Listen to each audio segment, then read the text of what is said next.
Hello and welcome to Fresh Face One Shots. My name is Joey. And I'm Jacob. And today we are back with, not Superman by Joshua Williamson, but Superman Unlimited by Dan Slott. This is issue number 16 and the third part of Kingdom of Zod, because we are covering all of Kingdom of Zod on one shots. So, hopping into this one, Tomorrow Man front and center, and I just, look, I can't do it, man. I can't do it. I've tried to come to terms with it, and I can't do it, man. I just... Oh, look at it! It's just you get Prime and Connor working together. It's true, and you know what? I really do like the art in this because it's because we have Rachel Stott on art, right? Yes. Yes. Fantastic. Beautiful. Honestly, really different style from I think every other Super book right now, which is nice to see. Like it's a great style. There is a tendency to have kind of similar styles, but when you do a big crossover like this, I do have fun when we switch books and it looks just radically different. Mm-hmm. So sometimes it does lead to having to relearn who certain characters are and how they're drawn by different artists. But for the most part, super characters are easy to tell the difference between, especially when they have designs like Tomorrow Man. But otherwise, pretty easy to tell apart. I'm not going to get over it. I want to, I'm just not going to.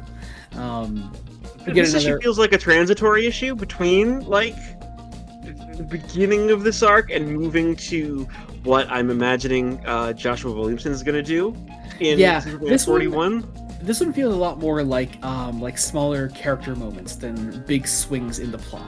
And yet I really appreciate that. I appreciate that. As do I. You know, my favorite moment in this issue actually came from the Superboy and Supergirl meeting. I really loved that moment. That was really nice.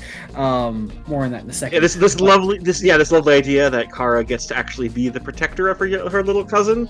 That was really sweet. And it's just a small moment. It's not like a huge thing in the story. It gets a big splash page, but it's just a smaller character moment for these two people meeting each other, and I enjoy that. Of course, I also enjoy another Eradicatrix transition opening about Zod's healing and growing of his powers, and wanting to slowly move towards revenge.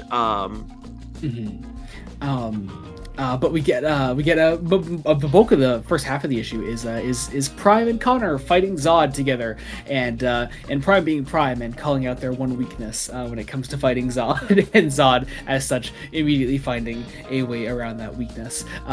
So that was fun. A lot of great action here. Stott does a great job portraying the severity of the fight sequence here.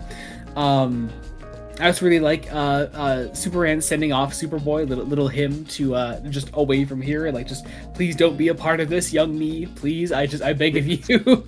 I also really like this idea that the kryptonite is infecting everyone. Like it's becoming just this global threat outside of our main setting of El Caldero. Like it's a natural extension of that idea of, you know, kryptonite sure is Superman's weakness, but, you know, it also gave Lex Luthor cancer, you know, like it's that it isn't a radiated rock. Now this is space cancer that makes you grow crystals out of your body, apparently. And seeing that happen to Martian Manhunter is wild, but no, like it is a danger to everyone, and Zod, doesn't care about the consequences of that. Interesting that it infects Mary Marvel, but not as just Mary. Like, that's cool. I enjoy that. But we get a couple small sequences of our heroes saving individual people, like Jean and Mary working together with people escaping, and then this gorgeous sequence of Clark in the sewers with these just two regular people that are just really inspired by him and are happy to, like, actually help him. It's really nice. I really love it. I know people have criticisms of Dan Slott, but good of these little character moments, like like, you know, at the end of the day, I'll still stand by, like, I do think this event was kind of stretched. Probably it does still. It feels like this was pitched as a 1 month, and then they're like, DC editorial was like, actually, you're getting 2 months. Is to be fair, being given more time to tell your story isn't necessarily a bad thing. On the surface, it is not. It can be if you already have your story plotted out and you've already gone in being like, should we have a month? Yeah, but Dance Lot, I think, really does take this opportunity to just really hone in on small character beats and really get the reader to understand these characters as they interact with each other, because they don't usually get a chance to. They're usually off in their separate books, and getting these moments, like of course, like I mentioned, that beautiful moment with Supergirl and Superboy. I love the full splash page of all the different versions of them echoing from behind them, and just them never quite being in the same place at the same time, and how things should be, and Supergirl actually being able to look after him. It's just really sweet moment. I just adore that. That's a great moment there. We then get to see a little bit of of the rest of the Justice League helping out the people of El Caldero. Steelworks, which is lovely. I think doing such a character focused issue, Slott is really good at not stopping the plot dead to make this a character focused issue. I agree. Like, with that. the plot is still going along. I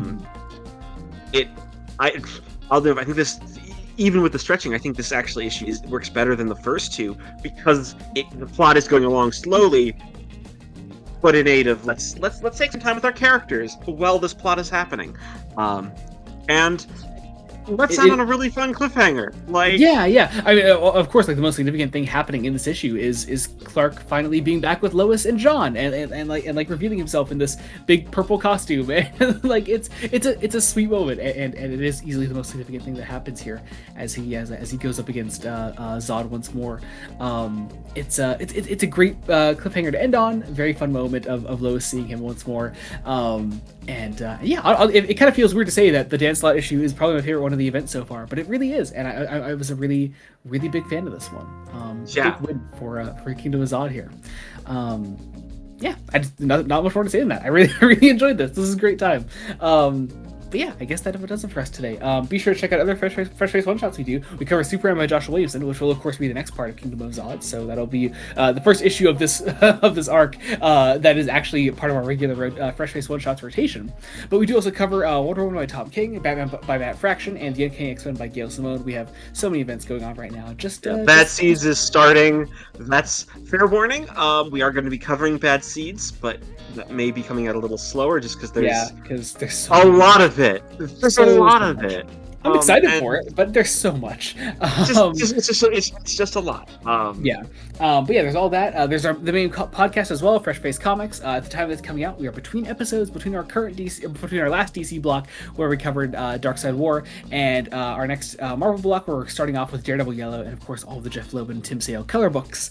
There's also our Patreon, patreon.com/Blood Studios. You can get all kinds of fun things there, like early Star Trek reviews, exclusive Star Trek commentaries, Fresh Face extras, bad movie commentaries, and if you're not at any of that, then there's also very much of it. There's a $1 general support tier. It is the cadet tier. It'll get your name down below on every video we put out. People will see your name down there. They'll see you're a cool person. They'll want to be a cool person too, and they will join the Patreon because that is where the cool people go. There's also our link trees, our socials. All that is down below. You can follow us wherever you want to follow us. Thank you all so much for watching. Until next time, this has been Joey Morgan. Jacob Licklider. Goodbye. Goodbye.